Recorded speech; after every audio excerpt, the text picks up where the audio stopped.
ACL ligament के टेयर में मुझे सर्जरी करवानी चाहिए या नहीं, और अगर करवानी चाहिए तो कब करवानी चाहिए, या एसीएल लिगामेंट टेयर के लिए एक्सरसाइजेस कौन सी होती है, ये सारे सवालों के जवाब इस वीडियो में आपको मिलने वाले हैं। इसीलिए ये वीडियो एंड तक जरूर देखिए। हेलो फ्रेंड्स, मैं हूं doctor Dhwani Jain and welcome back to my channel health and wealth. Anterior cruciate ligament यानी कि एसीएल लिगामेंट हमारे बॉडी के जो नी जॉइंट है उसके अंदर एक स्ट्रॉन्ग लिगामेंट होता है जो हमारी नी को एंटीरियर स्टेबिलिटी प्रोवाइड करता है।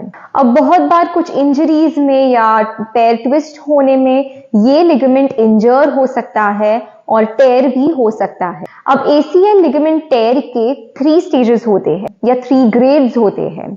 ग्रेड 1 में क्या होता है, ये एसीएल लिगामेंट जो है वो ओवर स्ट्रेच हो जाता है, यानी कि टूटता नहीं है बट उसके जो फाइबर्स होते हैं वो स्ट्रेच हो जाते हैं। ग्रेड 2 में क्या होता है, एसीएल लिगामेंट के कुछ फाइबर्स टूट जाते हैं यानी कि पार्शियल टेयर होता है। एंड ग्रेड 3 में कंप्लीट टेयर यानी कि जो एसीएल लिगामेंट है वो 2 टुकड़ों में पूरी तरह से टूट जाता है। अब ट्रीटमेंट की बात करें तो ग्रेड 1 एसीएल इंजरी आप घर पे ट्रीट कर सकते हैं with the help of physiotherapist. आपको कुछ एक्सरसाइजेस करनी होगी और प्रॉपर रिहैब प्रोटोकॉल फॉलो करना पड़ेगा। अब कौन सी एक्सरसाइजेस करनी है, कब करनी है, ये सारी चीजें मैं आगे बताने वाली हूँ। अब ग्रेड 2 यानी कि पार्शियल टेयर में क्या होता है, आप सर्जरी से भी ठीक कर सकते हैं और फिजियोथेरेपी से भी ठीक कर सकते हैं।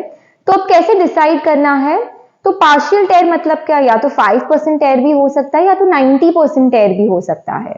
और इसीलिए काफी फैक्टर्स आपको ध्यान में रखने हैं सर्जरी ऑप्शन चूज करने के पहले।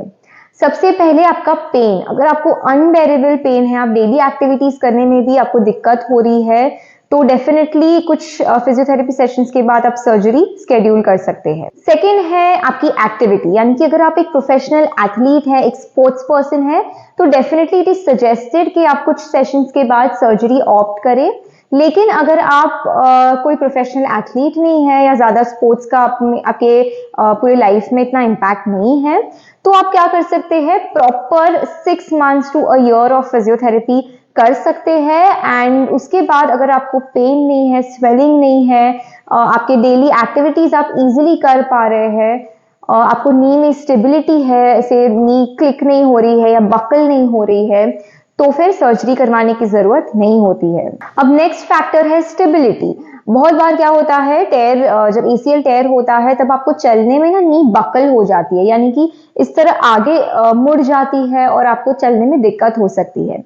अगर वो कंटिन्यूसली आपको हो रहा है तो surgery might be an option, लेकिन अगर वो आपको नहीं हो रहा है, आपको बेटर फील हो रहा है with physiotherapy exercises, then you don't have to opt for surgery. So काफी फैक्टर्स पे डिपेंड करता है और इसीलिए आप आपके फिजियोथेरेपिस्ट और सर्जन से अच्छे से बात करें। आपका एमआरआई फिल्म पे देखें कि कितना ग्रेड ऑफ इंजरी हुआ है, कितने परसेंटेज फाइबर्स टोन हुए हैं, और उसके बाद ही डिसीजन ले। एंड ग्रेड 3 और एसीएल टेयर में यूजुअली एसीएल रिकंस्ट्रक्शन या रिपेयर ही सोल्यूशन होता है। और ये सर्जरी के पहले भी आपको कुछ एक्सरसाइजेस आपके मसल स्ट्रेंथ मेंटेन करने के लिए करनी चाहिए, ताकि आपको पोस्ट ऑपरेटिवली इजीली आप रिहैब कर सके। अब जो मैं एक्सरसाइज प्रोटोकॉल बताने वाली हूँ वो आप कोई भी ग्रेड के लिए कर सकते हैं, क्योंकि मैं वीक वाइज बताने वाली हूँ। तो वेदर आपका ऑपरेशन हुआ हो या आप विदाउट सर्जरी फिजियोथेरेपी से ही आपका एसीएल ठीक करना चाहते हैं, तो भी आप ये सारी एक्सरसाइजेस कर सकते हैं। सबसे पहले आपको एसीएल इंजरी जब होती है, आपको कुछ चीजें ध्यान रखनी है, जैसे कि राइस यानी कि आर इज रेस्ट। आपको कुछ टाइम तक रेस्ट करना चाहिए, चलना, ज्यादा चलना नहीं है, दौड़ना तो है ही नहीं, तो रेस्ट करना है। सेकेंड है आइस। आपके नी पे स्वेलिंग हो सकती है, पेन हो सकता है, इसीलिए मेक श्योर आप दिन में 5 से 6 बार कम से कम आइस पैक लगाए फॉर 10 मिनट्स ईच टाइम। सी का मतलब है कंप्रेशन, यानी कि एक नी स्लीव नहीं बोलूंगी, बट एक नी हिंज ब्रेस आता है इस तरह का, वो जरूर आप खरीदे। और कोई भी चलने की एक्टिविटी हो या खड़े रहने की एक्टिविटी हो तो उसमें वो ब्रेस आपको जरूर पहनना है। इनफैक्ट ऑपरेशन के बाद, अगर आपका ऑपरेशन हुआ है तो डेफिनेटली ऑपरेशन के बाद ये सजेस्ट किया जाता है और आपको सोते वक्त भी ये पहनना है। एंड लास्ट है ई यानी कि एलिवेशन। तो आपको आपके पैर को सोते वक्त 3-4 पिलोज के ऊपर एलिवेट करना है और बैठना है, ताकि स्वेलिंग जो भी है वो कम होती जाए। अगर आप बैठे हुए हो तो भी मेक श्योर आपका जो पैर है आप एक चेयर या टेबल पे ऐसे एलिवेट करके रखें। अब हम एक्सरसाइजेस देख लेते हैं। फर्स्ट 1 से 2 हफ्तों के लिए आपको कौन सी एक्सरसाइजेस करनी चाहिए, वेदर आपका ऑपरेशन हुआ है या नहीं। तो सबसे पहले आती है ATM यानी कि एंकल टू मूवमेंट्स। इसमें आपको एंकल इस तरह ऊपर नीचे करने हैं 10 to 15 repetitions each time, and then आपको सर्कुलर मूवमेंट्स करने हैं।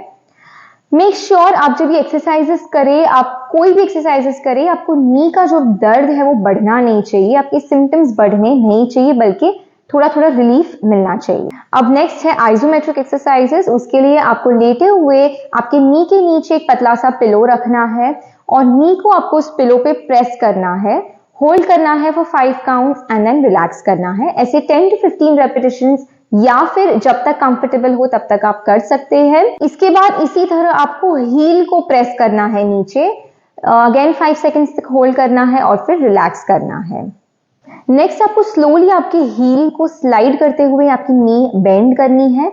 ध्यान रखिए ये बहुत ही स्लोली करना है, जैसे आपको पेन शुरू हो आप बंद कर दीजिए और नीचे स्लाइड कर दीजिए, यानी कि आप ज्यादा उसे फोर्स मत कीजिए। जब तक दर्द नहीं हो रहा है तब तक आप कर सकते हैं, उसके बाद आपको स्ट्रेट करना है। तो पहले 5 रेपिटेशंस करिए, फिर 8 करिए, फिर 10 करिए, फिर 15 कर सकते हैं।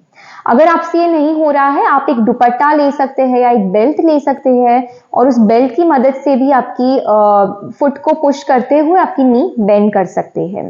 ये ज्यादा बेंड नहीं करनी है इनिशियल वीक्स में, जैसे जैसे आपका पेन ठीक हो, आपकी सर्जरी को थोड़ा टाइम हो जाए, उसके बाद आप ये अच्छे से कर सकते हैं। नेक्स्ट एक्सरसाइज है SLR, that is straight leg raise. इसमें भी आपको 1 से 2 हफ्ते तक बहुत ही कम रेंजेस के लिए करना है। ध्यान रखना है कि आपका नी जितना हो सके उतना टाइट करना है और फिर ही आपको पैर ऊपर रेस करना है। पूरा पैर नहीं करना है। स्टार्टिंग के 1-2 हफ्ते के लिए आप 30 डिग्रीज तक या 40 डिग्रीज तक ही लेके जा सकते हैं एज कंफर्टेबल। इसके बाद है साइड हिप अबडक्शन। इसमें लेटे लेटे आपको आपका जो पैर है वो साइड में इस तरह स्लाइड करते हुए पूरा लेके जाना है। मेक श्योर आपकी नी टाइट होनी चाहिए, नी बेंड नहीं होनी चाहिए। अब इसके बाद हम क्वाड्रिसेप मसल्स, जो कि बहुत ही मेन मसल है जिससे आपकी नी आप स्ट्रेट करते हैं, आपका पैर इस तरह स्ट्रेट करते हैं और उसे स्ट्रेंथन करना बहुत जरूरी है। तो उसके लिए हम short arc quads and long arc quads करेंगे। तो आपको इस तरह एक टॉवल रोल या तो एक बोल्स्टर इस तरह का रख देना है नी के नीचे और फिर आपकी जो पैर है, लोअर लेग है, उसे आपको ऊपर लिफ्ट करना है जितना हो सके। Don't force yourself. Again 5 counts के लिए होल्ड कीजिए एंड नीचे कीजिए। इस तरह 10-15 रेपिटेशंस आप कर सकते हैं। इसके बाद बैठे बैठे आपका जो नी रेंज अवेलेबल है, स्टार्टिंग में हो सकता है कि आप नी पूरा बेंड ना कर पाए, विच इज कंप्लीटली फाइन। जितना अवेलेबल है उतने रेंज में आपको बैठना है और फिर आपको धीरे धीरे आपके पैर की जो लोअर लेग जो है वो आपको रेस करना है, इस तरह होल्ड करना है वो 5 काउंट्स एंड रिलैक्स करना है। अब ये सारी एक्सरसाइजेस आपको 1 से 2 हफ्ते तक कंटिन्यूसली करनी है।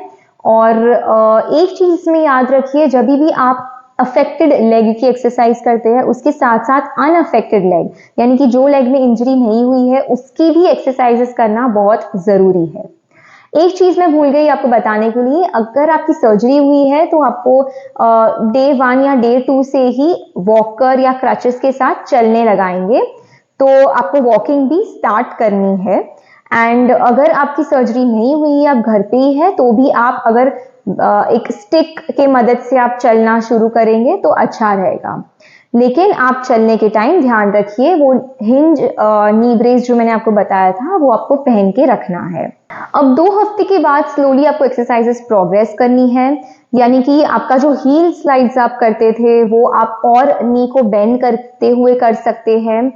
Without the help of belt आप कर सकते हैं। प्लस ½ kg या 1 kg एक एंकल वेट आता है, वो आपके पैर पे लगाकर भी एक्सरसाइज कर सकते हैं। सिमिलरली स्ट्रेट लेग रेस जो आप 30-40 डिग्रीज तक कर रहे हैं वो थोड़ा और ऊपर कर सकते हैं, लेकिन इसमें ध्यान रखिए नी एकदम टाइट होनी चाहिए, स्ट्रेट होनी चाहिए, नी बेंड नहीं होनी चाहिए। सिमिलरली आपकी जो नी की एक्सरसाइज थी स्ट्रेटन करने की बैठकर और लेटकर, ये सारी एक्सरसाइजेज आप 1/2 to 1 kg एंकल वेट बांध कर सकते हैं। इसके अलावा आपको क्या करना है, आपके पेट पे लेटकर आपके नी बेंड्स करने हैं, प्रोन बेंड्स जिसे हम कहते हैं। जितना हो सके आपको कोशिश करनी है, और अगर आपसे खुद से नहीं हो रहा है तो आप एक बेल्ट यूज करके थोड़ा सा उससे एक्स्ट्रा पुश भी दे सकते हैं, बट पेन नहीं होना चाहिए। नेक्स्ट एक्सरसाइज जो आप 2 हफ्ते के बाद कर सकते हैं वो है साइड अबडक्शन। इसके लिए आपको इस तरह एक साइड लेट जाना है और नीचे वाला पैर बेंड रहेगा, ऊपर वाला पैर स्ट्रेट रहेगा, नी स्ट्रेट रहेगी, और फिर आपको हिप से आपका पैर ऊपर लेके जाना है और नीचे लेकर आना है। स्टार्टिंग में आप सिर्फ रेपिटेशंस कीजिए, उसके बाद आप होल्ड्स कर सकते हैं, फिर आप वेट्स यूज कर सकते हैं। इस तरह आपको प्रोग्रेस करना है। इसके बाद पेट पे लेटकर आपको हिप एक्सटेंशंस करने हैं, यानी कि फिर से पैर स्ट्रेट रहेगा और फिर आपको हिप से आपका पूरा पैर ऊपर उठाना है। अगेन पहले सिर्फ रेपिटेशंस कीजिए, जैसे जैसे आपको अच्छा लगे तो उस तरह आप वेट्स यूज कर सकते हैं, होल्ड्स स्टार्ट कर सकते हैं, एटसेट्रा। इसके साथ ही आप वॉकर का सपोर्ट लेकर खड़े होके भी लेग मूवमेंट्स कर सकते हैं, जैसे कि पैर आगे लेना, हिप फ्लेक्शन, पैर साइड में लेना और फिर पैर पीछे लेना, यानी कि हिप एक्सटेंशन। और इसके साथ साथ आप साइड वॉक्स भी शुरू कर सकते हैं। इस तरह आपको सिर्फ एक पैर साइड में लेना है, फिर दूसरा पैर लेना है और इस तरह साइड वॉकिंग भी शुरू कर सकते हैं। अब ये आप 1-2 हफ्ते तक ये सारी एक्सरसाइज रिपीट करिए, ऐसे ही आपका 1 महीना खत्म हो जाएगा। अब 4 से 6 हफ्ते बाद डिपेंडिंग ऑन योर रिकवरी आप आगे की एक्सरसाइजेस शुरू कर सकते हैं। इसमें आपको जिम में एक साइकिलिंग इक्विपमेंट होता है, स्टेशनरी साइकिल, वो आप शुरू कर सकते हैं। मेक श्योर साइकिल की सीट है वो थोड़ी ऊपर होनी चाहिए, हाइट उसकी ऊपर होनी चाहिए ताकि ज्यादा नी फ्लेक्शन ना हो, और धीरे धीरे कुछ हफ्तों के बाद आप वो सीट भी नीचे कर सकते हैं। स्टार्टिंग में आप 2 मिनट से शुरू करिए, फिर आप 5 मिनट कर सकते हैं और इसी तरह प्रोग्रेस कर सकते हैं। इसके बाद आप बैलेंस एक्सरसाइजेस को प्रोग्रेस कर सकते हैं धीरे धीरे, जैसे कि एक पैर आगे रखना है और दूसरा पैर पीछे रखना है और आईज क्लोज करके आपको खड़े रहने की कोशिश करना है, और ये आप जितने टाइम होल्ड कर सके आपको होल्ड करना है। साथ ही आप इसके साथ इस पोजीशन में आईज ओपन करके आप किसी को बॉल थ्रो करने बोल सकते हैं और बैलेंस करने की कोशिश कर सकते हैं, यानी कि डुअल टास्किंग आप कर सकते हैं। नेक्स्ट आप वॉल का सपोर्ट लेके वॉल स्क्वाट्स शुरू कर सकते हैं। फुल रेंज नहीं करना है, हाफ रेंज करना है, और कुछ हफ्तों के बाद आप फुल रेंज भी कर सकते हैं एज कंफर्टेबल। इसके साथ ही कोर एक्सरसाइजेस करना बहुत ज़रूरी है, क्योंकि अगर कोर स्ट्रॉन्ग होगा तभी आपका फुल बॉडी का जो अलाइनमेंट है वो सही रहेगी और आपको हील होने में हेल्प करेगी। और फ्यूचर में अगर आपको कोई एक्टिविटी पे रिज्यूम करना है, जैसे फुटबॉल खेलना है, रनिंग करना है, उसके लिए भी आपको हेल्प करेगी। इसलिए स्लोली आप कोर एक्सरसाइजेस भी इंकॉर्पोरेट कर सकते हैं। अब एक वीडियो में पूरा रिहैब बताना बहुत डिफिकल्ट है मेरे लिए, लेकिन मैंने पूरी कोशिश की है कि 4 से 6 हफ्ते तक आप कौन सी एक्सरसाइजेस कर सकते हैं वो सारी मैंने आपको बता दी है, और आप स्लोली आपके फिजियो और सर्जन के साथ मिलकर प्रोग्रेस कर सकते हैं ये सारी एक्सरसाइजेस। अब ACL इंजरी में ध्यान रखना है कि 6-8 हफ्ते सिर्फ एक्सरसाइज करके नहीं चलने वाला है, ये स्लो प्रोग्रेशन होता है। कम से कम 6 महीने तक आपको एक्सरसाइजेस करनी होती है, और ये एक्सरसाइजेस बेसिकली नी मसल्स, हिप मसल्स पे ज़्यादा फोकस होती है, और आपके फिजियो के हेल्प से आप ये रिहैब जल्द से जल्द शुरू करेंगे तो अच्छा रहेगा। एंड अगर आपको बैक टू स्पोर्ट्स जाना है जैसे कि फुटबॉल वगैरह, तो इट इज़ एडवाइज्ड कि 9 से 12 महीने बाद ही आप शुरू कर सकते हैं। Again it depends on your recovery and your surgeons opinion. अब अगर आपको पार्शियल टेयर है और आपने सर्जरी नहीं करवाई है और आप ये सारी एक्सरसाइजेस कर रहे हैं, आपको 6 महीने हो गए हैं, और उसके बाद अगर आप कॉन्फिडेंट फील कर रहे हैं, आपकी नी स्टेबिलिटी मेंटेन्ड है, आपकी नी बकल नहीं हो रही है, आपको पेन स्वेलिंग वगैरह नहीं है, आप आपके डेली एक्टिविटीज कर पा रहे हैं, प्लस आप एक प्रोफेशनल एथलीट या स्पोर्ट्स पर्सन नहीं है, तो डेफिनेटली आपको सर्जरी कराने की ज़रूरत नहीं है। लेकिन ऑन दी अदर हैंड ये सारी चीज़ें नहीं हो रही है और इसका ऑपोजिट हो रहा है, तो आप एक और बार आपके सर्जन से ओपिनियन ले सकते हैं और सर्जरी अगर वो सजेस्ट करे तो आप ऑप्ट भी कर सकते हैं सर्जरी के लिए। सो आई होप आपको ये वीडियो अच्छी लगी हो और यूजफुल लगी हो। अगर हाँ तो प्लीज इसे लाइक कीजिए, कमेंट कीजिए, शेयर कीजिए एंड सब्सक्राइब करना मत भूलिए। फ्यूचर में कोई भी टॉपिक्स पर आपको वीडियोस देखनी है तो जरूर मुझे कमेंट बॉक्स में बताइए। Till then keep moving and stay fit.